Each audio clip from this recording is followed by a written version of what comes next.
My boss said I was replaceable. I became their auditor, exposed the lies, and reclaimed it all. Sweetheart, this is a corporate office, not Shark Tank. We don't negotiate with junior staff. That's what Denise from HR said to my face right after I handed her a 14-page document outlining every vendor I'd onboarded, every system I'd cleaned, and every flaming bag of compliance I'd hosed down while the rest of the team was too busy circling back on lunch orders. I didn't blink. I didn't scream. I didn't even flinch when she did that condescending little head tilt. You know, the one where it looks like they're trying to hear your soul crumple. I just nodded, slow and calm, like I was tucking a bullet into the chamber. But let me back up. 1 week before this little HR exorcism, I was eating lukewarm instant noodles in the break room, surrounded by the smell of burnt popcorn and betrayal, all while manually reconciling a vendor import that should have been handled by automated tools 3 years ago. But our tools were broken, outdated.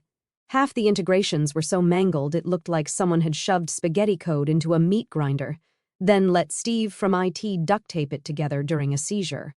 I stayed late every night that week, patched what I could, rerouted 3 API pathways by hand, and personally chased down a ghost billing issue that had been bleeding $22,000 a month since March. All while my manager, Brad, who once forwarded me an email he himself was CC'd on, was too busy demoing the company's Slack emoji wall to the new interns. So yeah, when I walked into HR, it wasn't with ego. It was exhaustion, proof, results. I wasn't demanding a crown. I just wanted the damn dignity of a pay bump that matched the blood I was wringing from my keyboard. And I got sweetheart. Anyway, right about here, if you're nodding your head and thinking, yep, I've been there, then hey, it would mean the world if you hit that subscribe button. I'm clawing my way to my first ever 10,000 subscribers, and every click helps me fire another metaphorical HR Denise into the sun. All right, back to the tale of corporate sabotage and righteous resurrection. So I left HR's crypt with my face straight, but my knuckles white. Denise smiled the whole way through like she just performed some kind of mercy killing. "We really do value you," she chirped. "We just have to be fair to the rest of the team, right? The team that panicked when I took 1 sick day and 3 vendor portals locked themselves out like nervous breakdowns in a trench coat." I didn't rage. I didn't even vent.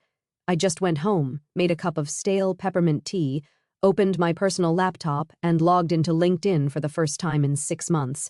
I didn't even update my headline. I just scrolled through every vendor, partner, and logistics firm we'd ever so much as CC'd in a group email. My search history turned into a hit list. 2 days later, I got a message. "Hey, your name came up during an internal audit. You're the one who fixed our contract portal last quarter, right?" It was from a senior analyst at one of our biggest clients, a medical logistics company I'd had to babysit through 3 onboarding disasters and 2 outages caused by our lazy integration team. He wanted to meet informally, just to pick my brain. I took PTO, smiled like it was a real vacation. Didn't even tell Brad. Why would I? Brad still thought I was a contractor. I sat in their glass-walled office, sipping real coffee for the first time in a month, while they asked me about their own systems, which, turns out, were still being trampled by my old company's lazy code base. They didn't want a consultant. They wanted a cleaner, and I was already holding the mop. When I left that day, they handed me a stack of paperwork. "No pressure," they said. "Just think about it. Full-time offer, better title, better money, more autonomy, and one little kicker, they wanted help prepping for their upcoming vendor audit of my company." I walked home in a fog, wind slicing through my sleeves, and I smiled. Not like someone who'd won the lottery, but like someone who just saw the floorboard creak under the guy who thinks he's safe. I didn't have to scream. I didn't have to fight. I just had to wait and sharpen the knife. The job boards became my nightlight. After that HR meeting, I stopped binge-watching true crime and started living it, scrolling through listings like they were criminal dossiers, systems analyst, integration specialist, vendor compliance manager. Every posting got cross-referenced with our partner directory like I was running a sting op. I didn't apply wide, I applied smart, only to companies that had touched our mess.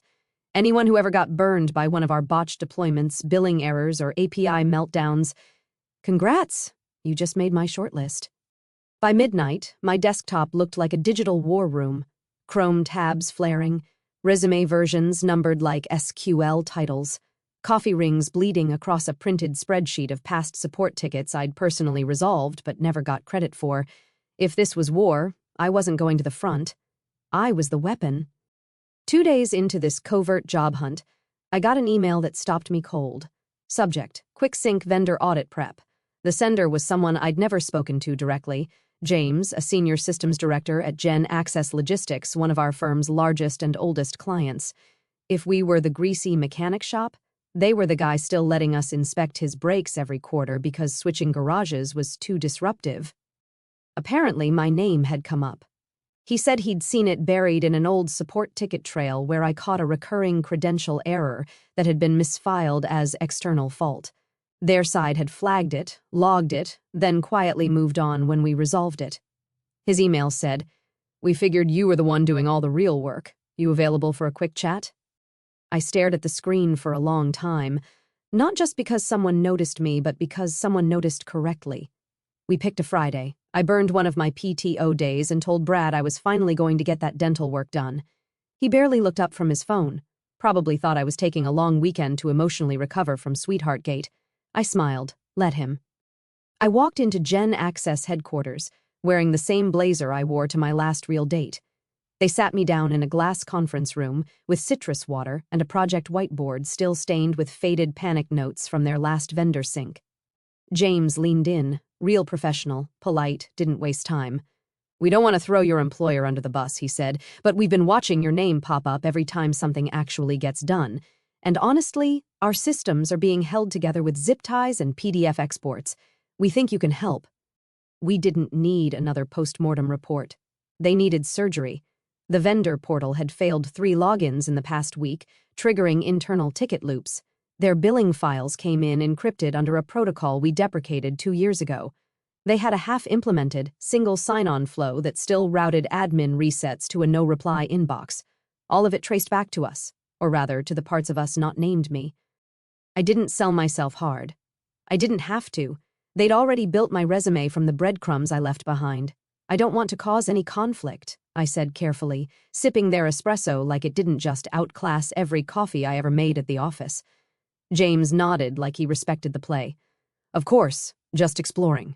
We wrapped in under an hour. He walked me out with a handshake and the kind of quiet nod that says, "We'll talk again soon." I walked back to my apartment with a bag of takeout I didn't remember ordering and stared at my inbox until 1 a.m. The message came in before sunrise, formal offer attached. "No pressure. We'd love to have you in time for the 4th quarter audit. Your old firm's up for review. Could use a translator who knows where the bodies are buried." My mouse hovered over the download button for a long time. It wasn't just an escape hatch. It was a ladder out of junior hell and into the one place my ex-employer would have to look me in the face and smile.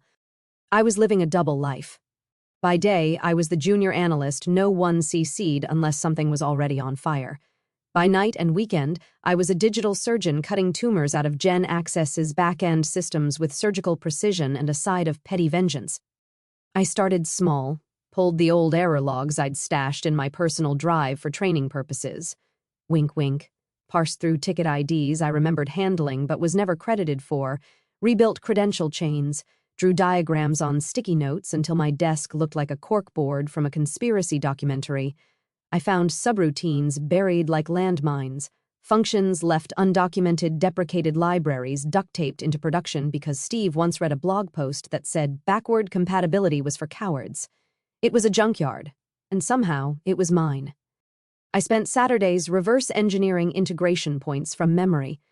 On Sundays, I turned them into slides, recommendations, risk indicators, high-priority refactors.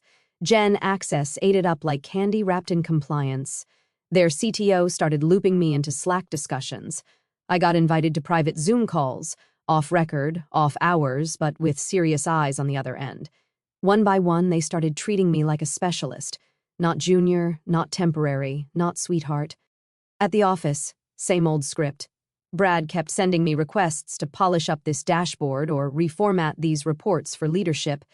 He never asked how those dashboards even pulled data, just that the pie charts looked less threatening. HR didn't check in. Denise smiled at me once in the hallway like I was a houseplant she'd forgotten to water. Everyone assumed I was content, quiet, harmless. But my resignation letter was saved on my desktop under a folder named Housekeeping. All it needed was a date. Meanwhile, Gen Access started opening doors, gave me limited sandbox access, trusted me to investigate their compliance gaps. I flagged issues, backed it up with receipts, and offered solutions wrapped in legalese and vendor-safe phrasing. They started calling me their bridge, the one person who could untangle the mess without setting off landmines. I became their living Rosetta Stone for understanding why their billing was late, their reports were off, and their portal sometimes acted like it was haunted by a drunk raccoon. The adrenaline was addictive. I'd get home from a full workday, drop my bag, and look forward to booting up a terminal window because over there I was trusted, respected, paid for my mind, not punished for having one. The breaking point came during a Gen Access leadership huddle where they quietly floated the idea of replacing our firm as vendor of record. Legal had concerns, logistics had headaches, but then the VP of Ops looked straight at me through the Zoom cam and said, "What if she didn't just consult? What if she ran it?" Silence. "You mean lead the audit?" He nodded. "Not just the audit, the systems, procurement, integration, long-term compliance. She already knows more than the firm we pay 6 figures to every quarter." That night, I got an official offer, full-time title, lead systems auditor. Salary nearly double what I made playing dashboard maid for Brad. They wanted me on board before the next vendor audit. They needed someone who could not only expose what went wrong, but prove it, clean it, and restructure it so it never went that wrong again. I didn't accept right away, not because I doubted it, but because revenge, like wine and subpoenas, is better aged. My resignation would come, but not yet. First, I had to make sure I walked out on the exact right Monday, the one where I'd be walking right back in with a different badge. I handed in my resignation on a Wednesday morning, sandwiched between back-to-back meetings no one invited me to speak in. The HR portal made it feel like I was unsubscribing from a very dull newsletter. Click confirm. Goodbye. Denise didn't even summon me for an exit interview, just sent me an auto-generated email with a PDF titled, "Transition Guidance for Departing Junior Employees." No one noticed the irony that the PDF file itself was corrupt. I laughed alone, then renamed it Poetry. Brad, of course, found a way to make it about him. He sauntered over to my desk with his usual blend of Axe body spray and mild condescension, leaned on the divider like we were old war buddies and said, "So you're jumping ship, huh? Let me guess. Gen Access. They go through analysts like my ex goes through crystals." I gave him a polite smile, the kind you reserve for Uber drivers who overshare about their rash. "Good luck," he added with a chuckle. "You'll be back. Everyone comes back." Everyone except me. Because while he was butchering metaphors and using my mouse to scroll through a pivot table he didn't understand, I was already inside Gen Access's systems, mapping them, triaging them, rewriting them. My pre-audit roadmap was halfway done. James had looped me into their internal security threads under the alias consultant Phase 0. I was neck-deep in diagnostic reports from a decade of vendor neglect. My vendor neglect. I could name every shortcut our firm took, every cover-up, every certificate that expired without renewal, every place where we didn't encrypt because the client won't notice. They noticed. And now I was their microscope. Over the next 2 weeks, I played the perfect departing ghost. I answered emails. I handed over half-baked documentation with just enough detail to look helpful but not enough to be usable. I attended my final team sync with my camera off and my microphone conveniently glitching. Nobody asked where I was going. They all assumed it was sideways or down. They always do. I cleaned out my desk on a Friday afternoon while everyone else was busy rage-slacking about the new cafeteria coffee policy. My cardboard box was half empty, a cracked mug, a single sticky note with a quote from Good Will Hunting, and a mechanical keyboard I bought with my own money because the office one sounded like typing on toast. Before I left, I pulled out my personal planner. Paper, old school, reliable. I flipped 2 weeks forward and wrote in block letters, Audit Day, Monday. Then I underlined it twice. Walking out of that building felt like molting, like shedding a skin that had grown stale, itchy, and beneath notice. I didn't turn around because why would I? The next time I stepped through those doors, it wouldn't be through the side entrance with a chipped badge and a $5 access key. It would be through the front lobby with a laptop full of evidence and a contract that made them answer to me. The doors hissed open like they recognized me. And maybe they did. Same office building, same beige lobby that smelled like printer toner and ambition rot. But this time, I wasn't carrying my lunch in a canvas tote and praying someone didn't accidentally eat it again. I was in a tailored navy blazer, guest badge clipped clean to my lapel, and a laptop bag that weighed more than some of the egos upstairs. Security waved me through without a second glance. New company, new clearance, new smile. At the elevator, I caught a reflection of myself in the mirrored panel, same eyes, same spine. But the woman looking back at me wasn't tired. She wasn't overlooked. She wasn't junior staff. She was the reckoning they didn't know they'd invited. The elevator dinged. The moment the doors parted, I saw it ripple. Shock, recognition, confusion. Like someone had summoned a ghost in a pantsuit. Kyle from Data blinked so hard his glasses slipped off. 2 engineers whispered as I walked by, one of them mouthing, "Is that her?" Like I'd risen from the dead instead of their own blind spots. And then, HR Denise. She stood outside the fishbowl conference room, holding her reusable water bottle like a crucifix. I watched her eyes scan my badge, watched her realize this wasn't a friendly catch-up visit. This was business. "Welcome back," she said, like the words physically hurt. "Thanks," I replied. "I'm here for the audit." She tried to smile, but it came out looking like she bit down on a lemon. "You're, assisting the team from Gen Access?" I opened my laptop just enough for her to glimpse the header on the first slide. Lead Systems Auditor, External Compliance Liaison. Her throat clicked when she swallowed. Inside the conference room, the VP of Ops, Greg, who once told me I had great potential once I matured professionally, stood up and knocked over his coffee. It splashed across a pile of printed spreadsheets that I personally knew were 3 versions out of date. He wiped his hand on his tie and tried to pretend this was normal. "Didn't know you'd be joining us," he said, overcompensating, so hard I thought a vein might burst in his neck. I slid into the seat at the head of the table. Not the side, not the corner, the head. "Joining?" I said, booting up my machine. "Oh no, I'm leading this one. Full systems and compliance audit. Retroactive 12 months. Silence. The kind that settles like fog in a cemetery. Greg blinked. 12 months? Yes, I said, scrolling. Per clause 9.3 of your contract with Gen Access. They have the right to audit all vendor-facing systems, integration logs, credential management history, and compliance certifications going back 1 full year. I've already reviewed your vendor onboarding flow, and I'll need access to all legacy integration tickets by end of day." Denise dropped her pen. Someone cursed under their breath, and I smiled. Not a wide grin, not theatrical, just enough to say, "I warned you, but only in a language the overlooked know how to speak. Because here's the thing about ghosts. They don't knock. They walk right through the walls you swore would hold." I didn't need to raise my voice. All I needed was documentation, and I had plenty. 3 days into the audit, and the walls were already starting to creak.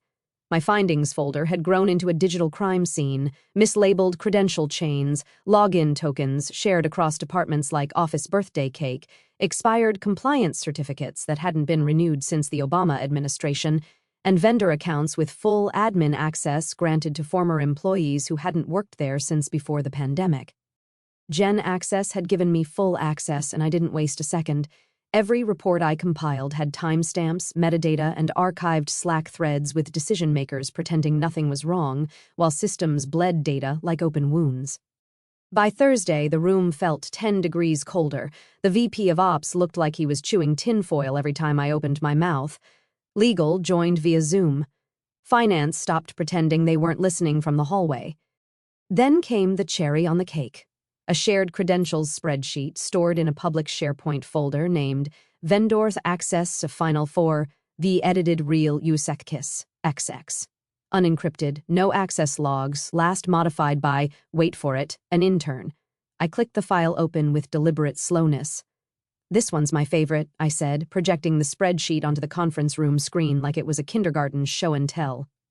Denise from HR squirmed. "That file was never meant to be permanent." "No kidding," I replied.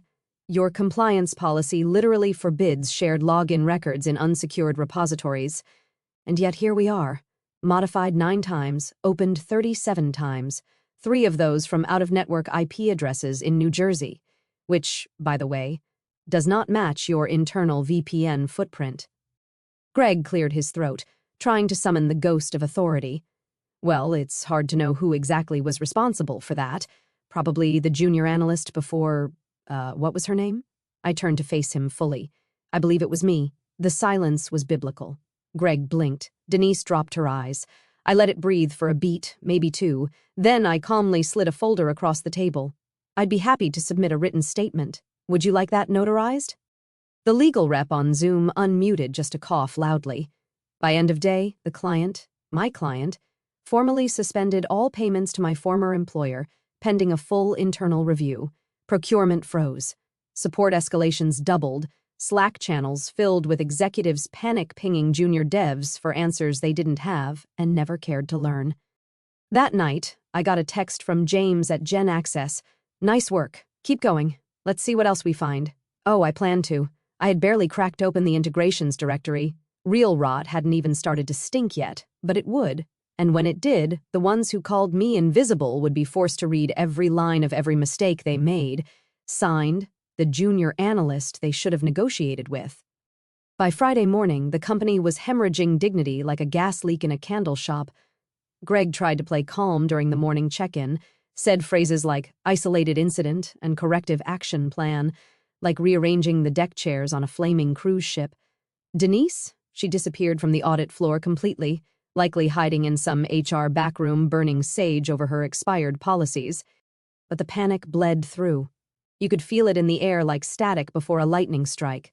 Engineers I hadn't spoken to in months were suddenly emailing clarification requests about old systems I hadn't touched since I was still considered junior. They tried to reassign JIRA tickets in my name until they realized I wasn't in the damn building anymore. Then came the quiet knock. Not literal, email.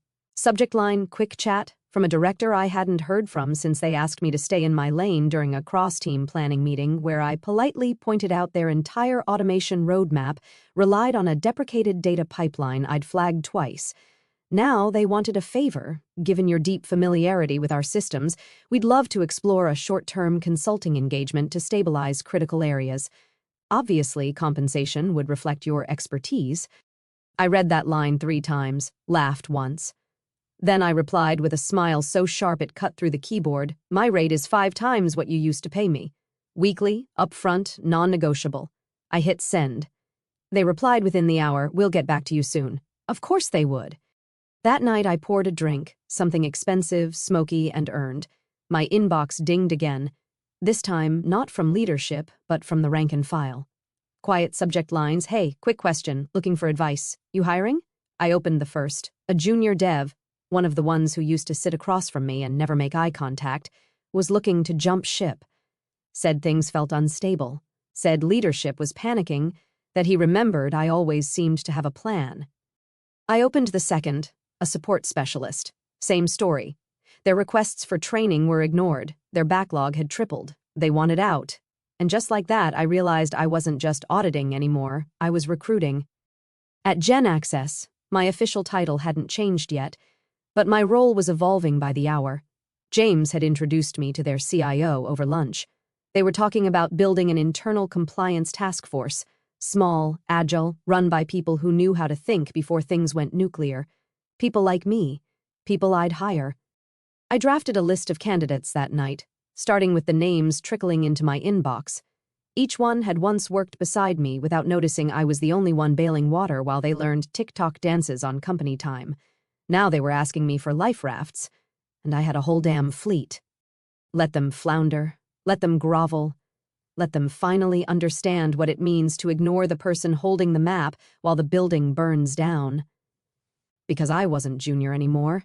I was the storm. It happened on a Tuesday. No drama, no press release, just a single email, CC'd to every executive that once couldn't remember my last name. Subject, formal termination of vendor agreement, non-compliance and security failures. 2 sentences, cold, surgical. Gen Access was cutting ties with my former employer, effective immediately. All systems access revoked. All data transfers halted. All pending invoices voided. The silence that followed was louder than any explosion. By noon, Brad posted a cryptic LinkedIn status about career pivots and new opportunities. Greg updated his bio to include the word resilience. And Denise didn't post anything, not yet, because Denise didn't know what was waiting for her in conference room 3B, same room where she'd once smirked at me, same room where she handed me a worthless pamphlet titled Understanding Your Career Path. Only this time, I wasn't on the visitor badge. This time, I ran the meeting. Gen Access didn't just absorb the contract, they built a new department around it. My department, internal audit, compliance, architecture, vendor transitions, all reporting to me now. James handed me a new badge and a new title that morning, Director of Systems Integrity and Oversight. My office had a door, my email signature had weight, and conference room 3B had been reserved under my name. We were conducting our first quarterly review post-transition. The new faces around the table, ones I'd personally hired, sat ready with reports, clean metrics, and a roadmap that didn't look like a crime scene. They deferred to me now, not because of fear, but because they knew. They knew who bled to fix this. They knew who walked through fire and brought receipts. The door opened at exactly 2 p.m. Denise stepped in, escorted by a Gen Access liaison. She wore her HR badge like a shield. I gestured to the seat across from me, the one I used to sit in with hands folded and hopes buried. She sat, didn't smile, didn't blink. I opened my folder, slow and deliberate. At the top of the stack was a document with 3 words in bold: termination recommendations, compliance failures. I turned it, slid it across the table. Her name was halfway down the first page, nestled between 2 others I'd personally audited into oblivion. She reached for the paper with trembling fingers. I looked her dead in the eyes. "We do negotiate now," I said, voice calm. "But not with people like you." Thanks for watching, you cubicle warriors. Hit that subscribe button. Unless you're my old boss, then you're on your own.